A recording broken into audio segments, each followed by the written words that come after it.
हाय, hello, नमस्कार मैत्रिणींनो, मी संध्या. तर पुन्हा एकदा तुम्हा सर्वांचं मी स्वागत करते द मंगल स्टिचिंग ह्या आपल्या यूट्यूब चॅनलवरती. मैत्रिणींनो, आज मी तुम्हाला इथे प्रिन्सेस कट ब्लाऊजची कटिंग आणि स्टिचिंग दाखवणार आहे. चला तर मग व्हिडिओला सुरुवात करूयात. हे आपलं मेन फॅब्रिक असणार आहे. आता आपल्याला जे अस्तरचं पीस आहे ना, ते अगोदर तर फोल्ड करून घ्यायचं आहे आणि जे काही छातीची घडी आहे ना, त्यानुसार आपल्याला हे अस्तर सेट करून घ्यायचं आहे. फोल्डेड बाजू ही आपल्या साईडने ठेवायची आहे आणि खुली बाजू ही समोर ठेवायची आहे.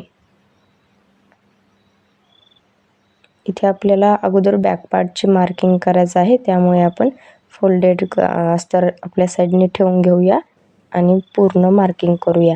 आता इथे आपल्याला वरच्या साईडने एक स्ट्रेट लाईन ओढून घ्यायचं आहे, जेणेकरून जे अस्तर खालीवर झालं असेल ते आपलं सरळ होऊन जाईल. इथून आपल्याला आता आपली उंचीची जी मार्किंग आहे ना, ती टाकायचं आहे.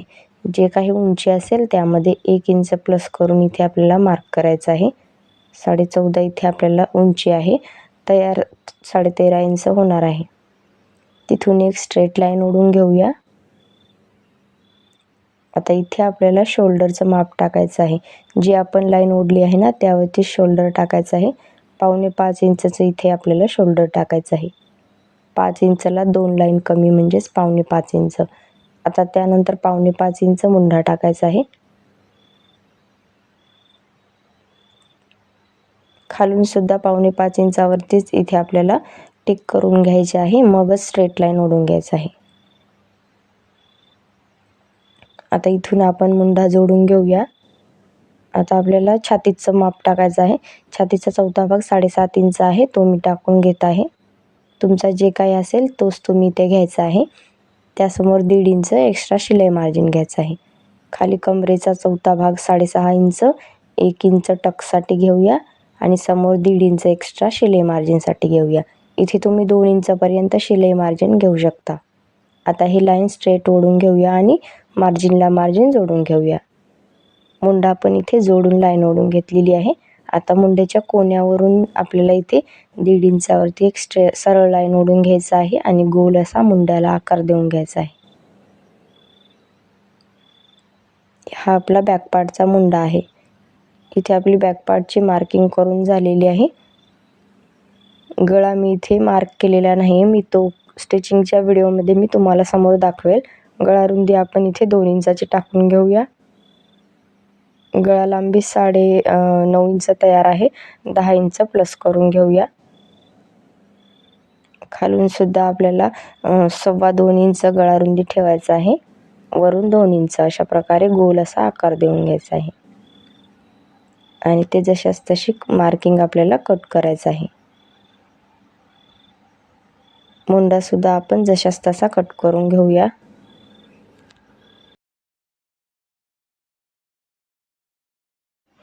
खालच्या साईडने जे कापड आपण लाईन ओढून सरळ केलं होतं ना, ते कट करून टाकायचं आहे. ते एक्स्ट्राचं कापड आहे. आता इथे समोरच्या पार्टची मार्किंग करायचं आहे. त्यासाठी हुक पट्टीसाठी इथे आपल्याला 1/2 इंचचं साधारण समोरच्या साईडने एक्स्ट्राचं घ्यायचं आहे.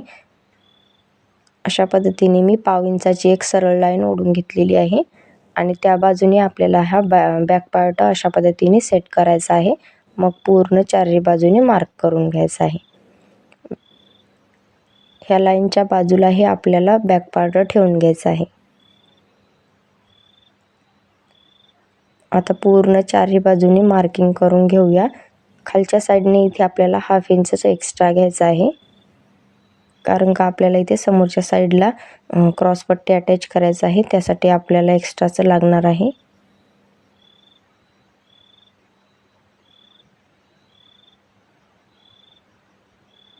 इथे आपण 1/2 इंचचं खालच्या साईडने वाढवून घेऊन एक स्ट्रेट लाईन ओढून घेऊया. आता बाजूने सुद्धा मार्क करून घेऊया. जशास तशी आपल्याला चारही बाजूने मार्किंग करून घ्यायचं आहे.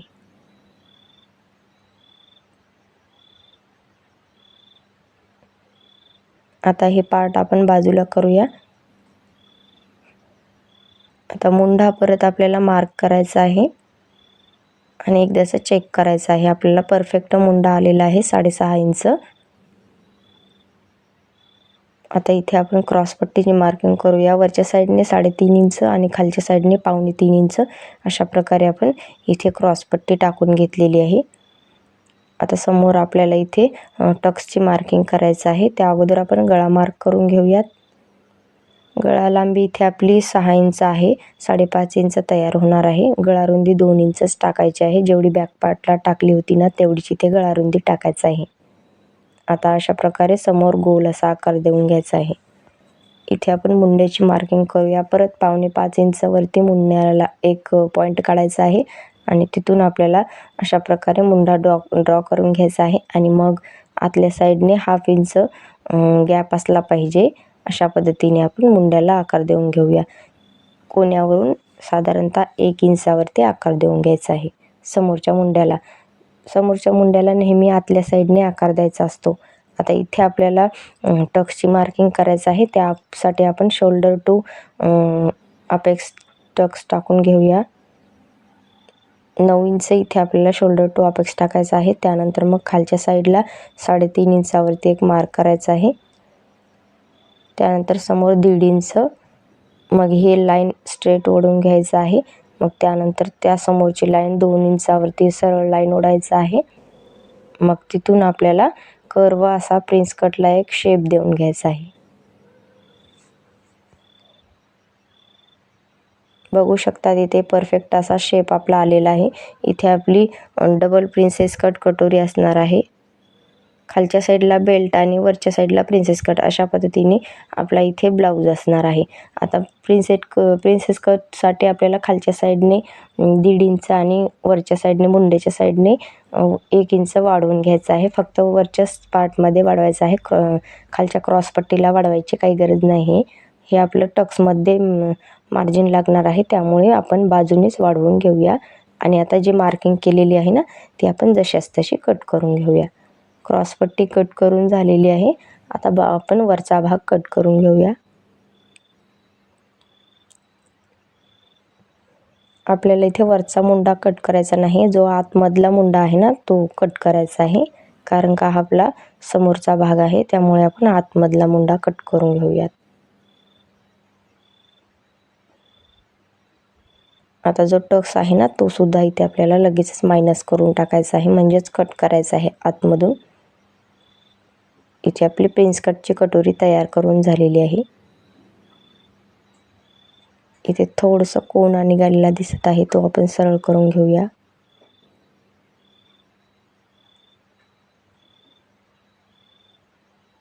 गळा सुद्धा जशास तसा कट करून घेऊया.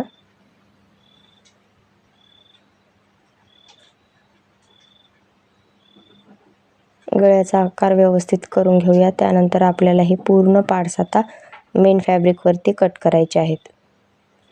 एकदाच आपण मुंडा चेक करून घेऊयात बॅक पार्टचा. 6.5 आपला इथे मुंडा आलेला पाहिजे. परफेक्ट असा 6.5चाच मुंडा आलेला आहे. त्यानुसार इथे आपण बाहीची कटिंग करून घेऊयात. इथे मी मेन फॅब्रिकवरती ज्या पद्धतीने सेट होतील त्या पद्धतीने अशा पद्धतीने ठेवून पूर्ण बॅक पार्ट कटिंग करून घेतलेला आहे. बॅक पार्ट नेहमी आपल्याला फोल्डेड बाजूने ठेवायचा आहे, कारण का समोरच्या साईडला हुक येणार आहेत. त्यामुळे आपण बॅक पार्टला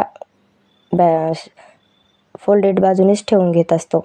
आता हे पूर्ण पार्ट्स आपले 1/2 इंचच्या एक्स्ट्राचं अंतर ठेवून घ्यायचं आहे मेन फॅब्रिकचं, मगच ते पूर्ण कट करायचं आहे.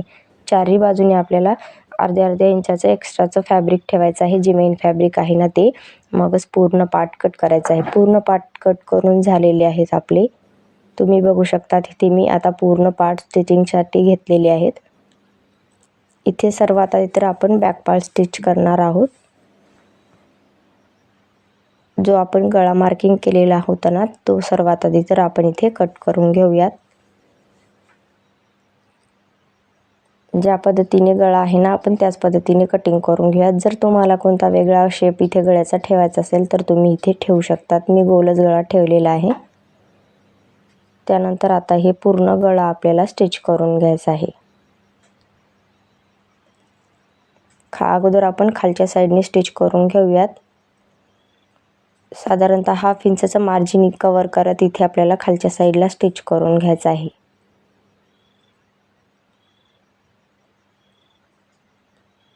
आता जे एक्स्ट्राचं फॅब्रिक आहे ते सुद्धा इथे लगेचच कट करायचं आहे.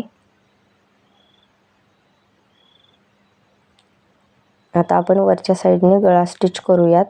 छोटे छोटे कट देऊन घेऊया, जेणेकरून व्यवस्थित खालच्या साईडला पलटले जाईल. गळा सुद्धा इथे आपल्याला 1/2 इंचच्या अंतरावर स्टिच करायचा आहे.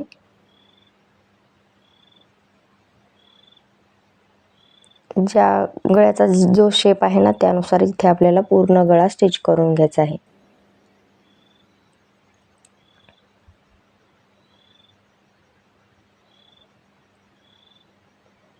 जे आतलं एक्स्ट्राचं फॅब्रिक आहे ते कट करून घेऊया.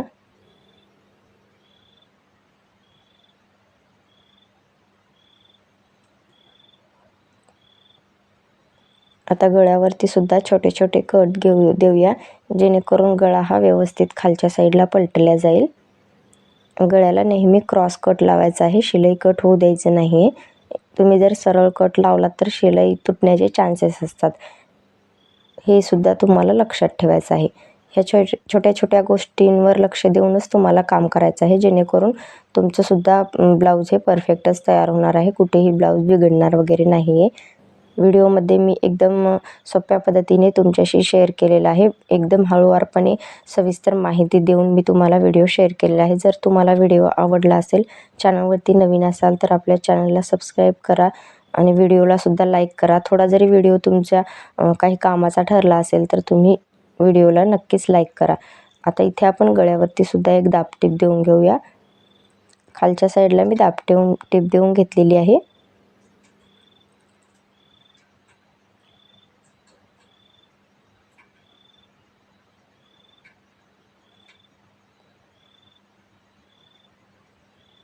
बघू शकतात एकदम फिनिशिंगने इथे आपला बॅक पार्ट तयार करून झालेला आहे. आता आपण टक्स स्टिच करूयात. त्या अगोदर चारही बाजूने आपण जे एक्स्ट्राचं बाजूने खुलं आहे ना ते अगोदर मेन फॅब्रिकवरती सेट करून घेऊयात, जेणेकरून आपण स्टिचिंग करू ना तेव्हा आपल्याला तो प्रॉब्लेम करणार नाही. कापड हे व्यवस्थित जागेला सेट राहणार आहे. त्यामुळे आपण हे चारही बाजूने सेट करून घेऊयात मेन फॅब्रिकवरती. एकदम कडेने शिलाई करून हे पूर्ण सेट करून घेऊया आणि जे एक्स्ट्राचं फॅब्रिक आहे ते कट करून घेऊया.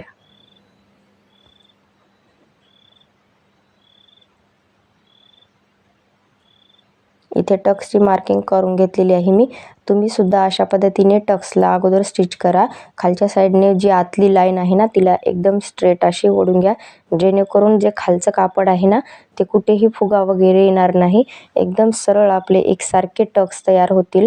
बऱ्याच मैत्रिणींचे नवीन शिकत असणाऱ्यांच्या टक्समध्ये फुगा वगैरे येतो, टक्स व्यवस्थित येत नाही. त्यामुळे तुम्ही सुद्धा ही टीप नक्की वापरून बघा, जेणेकरून तुमचा सुद्धा टक्स एकदम सरळ स्ट्रेट, कुठेही फुगा वगैरे येणार नाही. अशा पद्धतीने तुम्ही एकदा नक्की ट्राय करून बघा. आता जो टक्सची रुंदी आहे ती मार्क केलेली त्यानुसार आपण फोल्ड करून इथे खालच्या साईडने ओव्हरलॉक करून वरच्या साईडला सुद्धा ओव्हरलॉक करायचं आहे. मग टक्सची मार्किंग करून इथे स्टिच करून घ्यायचं आहे. आता वरच्या सुद्धा साईडला आपल्याला ओव्हरलॉक करायचं आहे, जेणेकरून टक्स नंतर घातल्यावरती किंवा ब्लाऊज धुतल्यावरती तुटणार नाहीत. मी दोन्ही साईडचे टक्स इथे मारून घेतले आणि बॅक पार्ट बाजूला ठेवून दिला. आता आपल्याला समोरचा भाग स्टिच करायचा आहे. त्यासाठी सर्वात आधी तर आपण कटोरी स्टिच करून घेऊयात प्रिन्स कटची. कटोरी आपल्याला नेहमी उलटी ठेवून घ्यायचं आहे. मग त्यावरती आपल्याला जे अस्तर आहे ना ते सेट करून घ्यायचं आहे. इथे अस्तर आपल्याला चारही बाजूला थोड्याशा अंतरावरती शिलाई देऊन स्टिच करून घ्यायचं आहे. एक्स्ट्राचं जे कापड आहे ना ते कट करून घेऊया.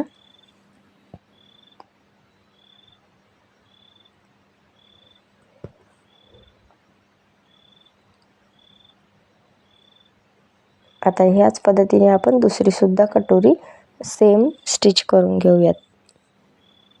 मी दोन्ही कटोऱ्या स्टिच करून घेतलेल्या आहे. आता जो कटोरीचा साईड पार्ट आहे ना तो जोडून घेऊयात.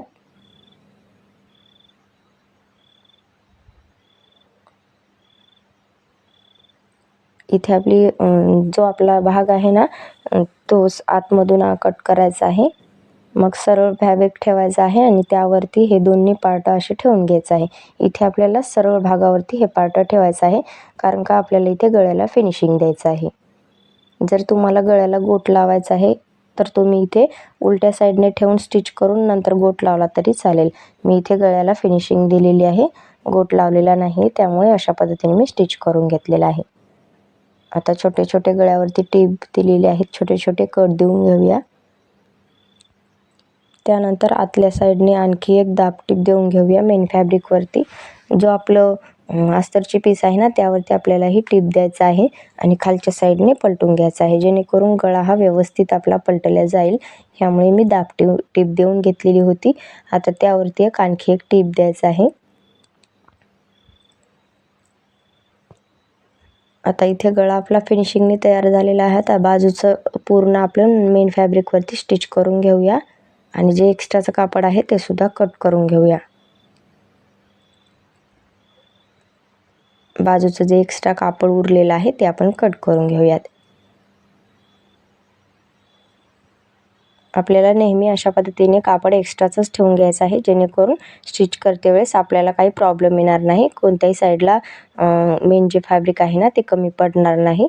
जर एक्स्ट्राचं झालं तर अशा पद्धतीने आपण कट करू शकतो, पण कमी पडलं तर ते आपल्याला जमणार नाही. त्यामुळे अशा पद्धतीने आपण एक्स्ट्राचंच ठेवायचं आहे. दोन्ही गळे आपले तयार करून झालेले आहेत. एकदाचं खालची आणि वरची बाजू चेक करायचं आहे. कोणती जर कमी जास्त झाली असेल तर अशा पद्धतीने आपण ते कट करून सरळ करून घेऊया. दोन्ही भाग इथे आपल्याला जी क्रॉसपट्टी जोडायची आहे ना, ती जोडण्याच्या अगोदरच एकदाचं चेक करायचं आहे, जेणेकरून आपला कोणताही भाग खालीवर होणार नाही. ही आपली 3 पीस प्रिन्सेस कट ब्लाऊज असल्यामुळे आपली इथे खालच्या साईडला क्रॉसपट्टी अटॅच होणार आहे. आता आपण इथे प्रिन्स कटची कटोरी अटॅच करून घेऊया. तुम्ही वरच्या किंवा खालच्या कोणत्याही साईडने इथे कटोरी जोडून घेऊ शकतात. मी वरच्या साईडने जोडून घेतलेली आहे. कटोरीला किंवा वरचा जो भाग आहे ना, तो आपल्याला कुठेही जास्त खेचायचा नाही आहे. कारण का जर तुम्ही कटोरी खेचली किंवा वरचा भाग जर खेचला तर तो शेप बिघडतो आणि जास्त होतो. कोणता भाग कमी किंवा कोणता भाग जास्त होतो, त्यामुळे आपली कटोरी कमी पडू शकते. त्यामुळे इथे खेचायचं नाही, अलगद अशा हाताने आपल्याला ही कटोरी जोडून घ्यायचं आहे. तुम्ही बघू शकता तिथे माझी कटोरी एकदम परफेक्ट बसलेली आहे, कुठेही कमी जास्त झालेली नाही आहे. मी आता आणखी याच्याहून एकदा टीप लावून घेत आहे. आता आपल्याला डबल टीप देऊन घ्यायचं आहे, जेणेकरून आपली शिलाई जर खालीवर झाली असेल ती सरळ करून घ्यायचं आहे डबल टीप देऊन. खालचं एक्स्ट्राचं थोडंसं असेल तर ते आपण कट करून सरळ करून घेऊया. सेम ह्याच पद्धतीने दुसरा पार्ट आपल्याला तयार करायचा आहे. तिथे सुद्धा एक्स्ट्राचा असेल तर कट करायचा आहे. दोन्ही पार्ट आपल्याला आता परत जोडून बघायचं आहे. आता इथे आपल्याला क्रॉसपट्टी लावण्यासाठी घ्यायचं आहे. त्या अगोदर आपण एक्स्ट्राचं खालीवर मेन फॅब्रिक झाला असेल समोरचे पार्ट तर ते कट करून घेऊयात. क्रॉसपट्टी जोडायची आहे, त्यासाठी का आपल्याला सरळ फॅब्रिक ठेवायचं आहे. अशा पद्धतीने जे क्रॉसपट्टीचे कोणी आहेत ना ते समोरासमोर ठेवायचं आहे आणि मगच त्यावरती आपल्याला क्रॉसपट्टी ठेवायचं आहे, जेणेकरून क्रॉसपट्टी नेहमी आपली सरळ बाजूने लागेल, उलट्या साईडने लागणार नाही. इकडची तिकडे तिकडची इकडे होणार नाही. त्यामुळे तुम्हाला सुद्धा हे पॉईंट लक्षात ठेवायचं आहे. आता क्रॉसपट्टीला 1/2 इंचाचं मार्जिन देऊन मी इथे अटॅच करून घेतलेलं आहे. वरून एक दाब टीप देऊन घेते, मग खालच्या साईडने आणखीन एक टीप देऊन घेत आहे. आता वरून टीप मारून घेत आहे. आता पूर्ण बाजूने सुद्धा आपल्याला हे मेन फॅब्रिकवरती अटॅच करून घ्यायचं आहे. सेम ह्याच पद्धतीने आपण दुसरी सुद्धा क्रॉसपट्टी जोडून घेऊयात. जे एक्स्ट्राचं फॅब्रिक आहे ते बाजूने आपण कट करून घ्यायचं आहे. लगेचच इथे आपल्याला कट करायचं आहे, जेणेकरून पुन्हा पुन्हा आपल्याला हे पार्ट हातात घ्यायची गरज नाही आहे. सेम ह्याच पद्धतीने मी दोन्ही क्रॉसपट्ट्या जोडून घेतलेल्या आहेत. आता क्रॉसपट्ट्यासुद्धा मी चेक करून घेतलेल्या आहेत. जर कोणत्या कमी जास्त झाला असेल स्टिच करते वेळेस ते आपल्याला कट करून घ्यायचं आहे अगोदरच. मग आपल्याला इथे क्रॉसपट्टी अशा पद्धतीने 1/2 इंचचं मार्जिन कव्हर करत जोडून घ्यायचं आहे.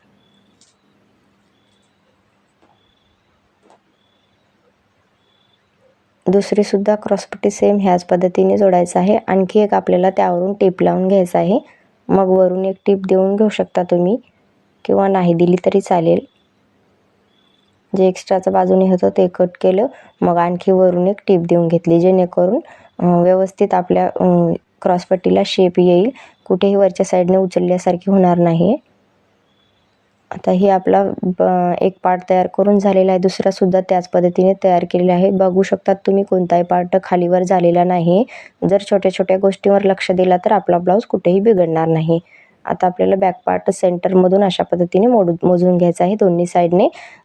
जे काही आपलं कमरेचा भाग आहे आणि 1.5 इंच एक्स्ट्रा अशा पद्धतीने इथे आपला बॅक पार्ट असला पाहिजे.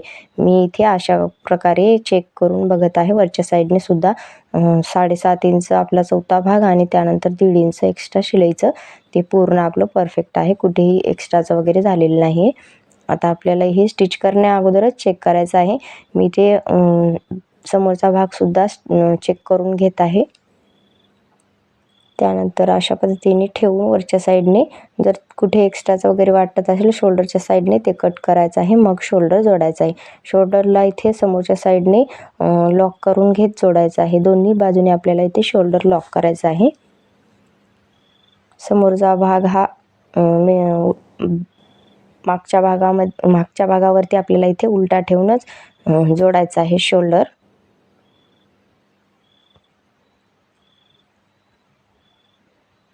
थोडंसं जर एक्स्ट्राचं वगैरे झालं असेल तर ते आपल्याला इथे शोल्डरच्या बाजूने कट करून काढायचं आहे. आता इथे बाजूने कुठे एक्स्ट्राचं वगैरे झालं का बघायचं आहे. हे स्लीव जोडण्याच्या अगोदरच आपल्याला हे पूर्ण चेक करायचं आहे. मी इथे पूर्ण क्रॉसपट्टी वगैरे लावून बाह्या लावून स्टिच करून घेतलेला आहे आणि तुम्ही फायनल लूक ब्लाऊजचा बघू शकता. चला तर मग पुन्हा भेटूयात. Bye bye.